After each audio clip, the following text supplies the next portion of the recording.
powerful because you weren't afraid. You didn't back down. You weren't worried that that would be a permanent state. You understood that it was only a step on a longer journey. And when you can see your light. What's my story? Before it's even been solved, we want to assign blame. That is a distraction. Don't do it. Number two, you have to get a clear vision of what you want. Your words and what you manifest can be a reality, but you got to dig. As a long journey, and that you know perseverance is what it demands, then you'll stay the course. Then you'll win. As Maya Angelou said, if you don't like something, change it. If you can't change it, change your attitude. That's some of the best advice you're ever going to hear. At the end of the day, you should always be trying to change the things that you have the ability to change. There are inevitably going to be things that you can't change, but you're never helpless. You're never a victim. In that moment, you still have the unbelievable ability to choose to look at it in a new way, to choose to reframe. Like, exactly what do you want when this problem is solved? What do you want to be happening different than it is now specifically? It can't be a general thing. It can't be that you just want to eliminate this. What is it that you want? You can't just eliminate something without replacing it with what exactly is you want. So the second thing I always ask myself, and I do this very quickly, and remember, this is only on 15% of the problems. What is it exactly that I want? With specificity, with clarity. Because this laser focus now, I can move towards a solution if I'm clear on what it is, which is number 3. Once I'm clear on what it is, get resourceful. Once you figured out exactly what it is in number 2, the third step is to get totally resourceful about solving the problem. What does that mean? Who are the people that can help you? The resources, the places, the things, the circumstances, the collaborations. Who is that you might need to talk to who solved a similar problem in your life? What are the resources available to you? And in that reframing, you change everything. You don't just change your own neurochemistry. You're not just changing the way that you feel. You're actually changing the way that you're going to approach the problem. Something that was moments before, something that seemed impossible, something that was breaking your will to continue to fight. With a change in attitude becomes something completely different. And as Hans Selye said, adopting the right attitude can turn a negative stress into a positive one.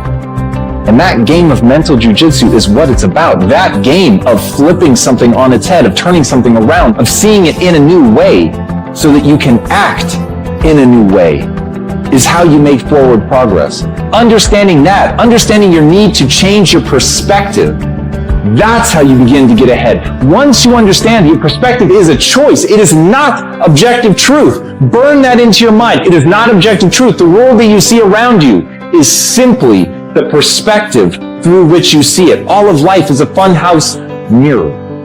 The more you begin to point out to yourself, I have all these resources at my disposal, the more your anxiety and stress level begins to go down, and it's true. Are there problems like this you've solved in the past? Something similar in the past you've solved or somebody else has solved?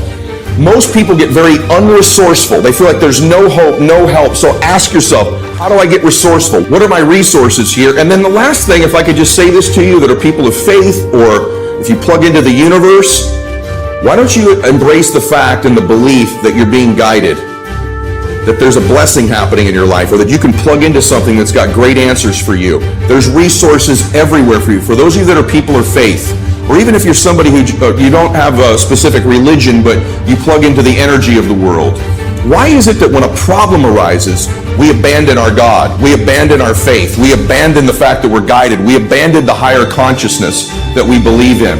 Why is it that when a problem arises, and you got to continue to work forward and not back? You have to continue to look up and see your purpose and see your promise. Don't wait for someone to tap you on your shoulders and tell you to go. You go because you must go. Own it and speak life, not death. Speak life into your greatness. Speak life into your opportunities. Speak life into what it is that you seek. But this is your life. And this is your opportunity to show the world what you are ultimately capable of. And there's power in your voice. We abandon that. Why don't you believe you're guided? My great resource is my contacts, my friends, my previous experience, maybe the people around me that I can talk to. But my biggest one is my God. I'm being guided. I'm being blessed. I'm favored. Plug into that divine inspiration, that divine understanding. If you pray for their guidance or you pray for their help, you pray for their will, right? And you can pray for the information as well. So begin to feel you're guided. Get super resourceful is the third step. The fourth empowering question you just ask yourself very quickly: what can I learn from this? People say to me, that's really difficult to do in the middle of the problem. No, it's not. It's just something that's a habit you've not built yet. What can I learn from this? What's the learning experience? Because as you're learning as you go, this problem is less likely to repeat itself in our lives. There's nothing wrong with making mistakes. There's nothing wrong with even having problems. There's a challenge if we continue to repeat the same mistake that causes the same problems. When you quit, your mind does this, because you're out. Once you say, I'm not going to quit, when you quit, your mind says, we're done. So it doesn't expand. There's no expansion when you quit. When you say, you, this sucks, I'm drowning, I'm miserable, I'm suffering, I'm broken, but I'm not going anywhere. What happens to your mind is it does this. It says, he's not leaving. So we got to expand. We got to grow. We got to figure this thing out.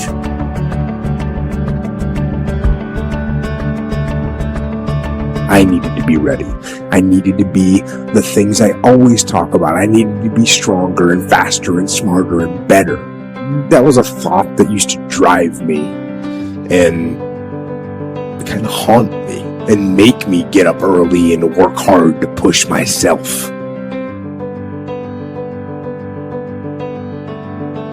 There's uniqueness in the words that you speak.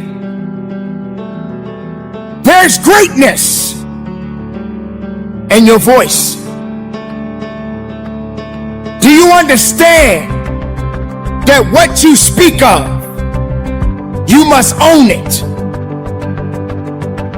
This is the time right now to recognize the power in your voice. There are many things that you will speak on.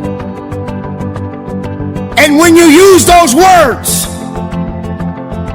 you must stay committed to it.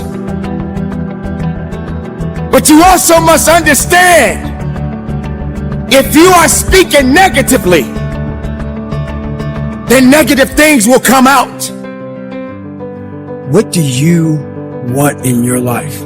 We have so much influence coming at us that we are so lost. We don't know what we want to do because we don't spend enough time with ourselves.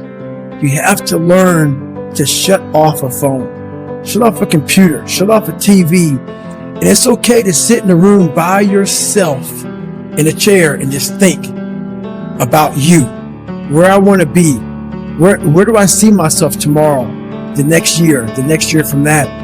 And it takes a lot of self-discipline to be able to do that nowadays, because you want to be so attached to everything. You want to be so caught up with the world. The world's moving too fast. The world's moving so fast that you're trying to keep up to the point where you lose yourself in the world. So you have to take that time to go to that dark place in your mind and discover who you are.